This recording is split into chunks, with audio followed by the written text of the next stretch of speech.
Ya, Prof. Arief, ini soal kesehatan juga sangat menarik dan juga menjadi fokus perhatian dari semua pihak begitu ya. Harus diselesaikan secara bersama-sama, Prof. Arief. Tapi tadi soal gap yang memang cukup jauh begitu ya. Kalau istilah dari Pak Menko tadi gerbong paling depan dan juga gerbong paling belakang begitu. Ini sebenarnya bagaimana tantangan ke depan untuk setidaknya memperkecil jarak tadi atau memang bisa berjalan bersama-sama? Ya, kita kan 2030 puncak bonus demografi ya, dengan angka resiko ketergantungan 46,9%.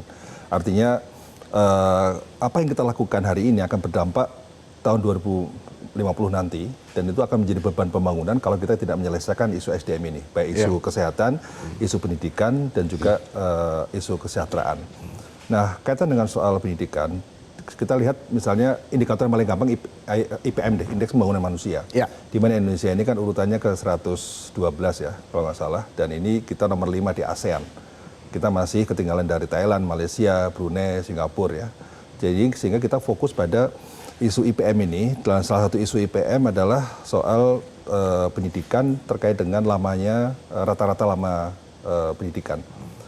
Kita masih 8,85 tahun.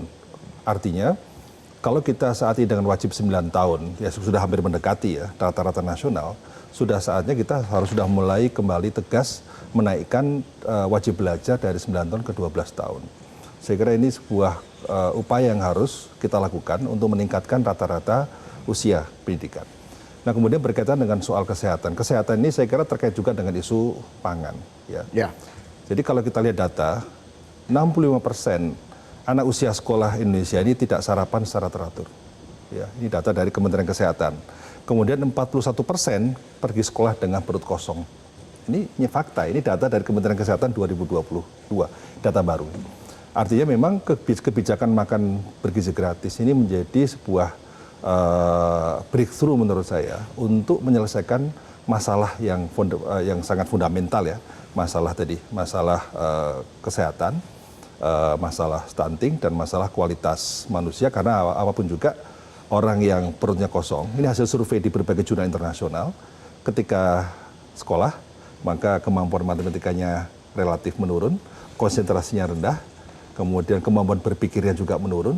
Ini sudah di berbagai jurnal internasional sudah dikupas dampak dari orang yang perut kosong pada saat sekolah, jadi pada saat sekolah tidak sarapan dan lain sebagainya.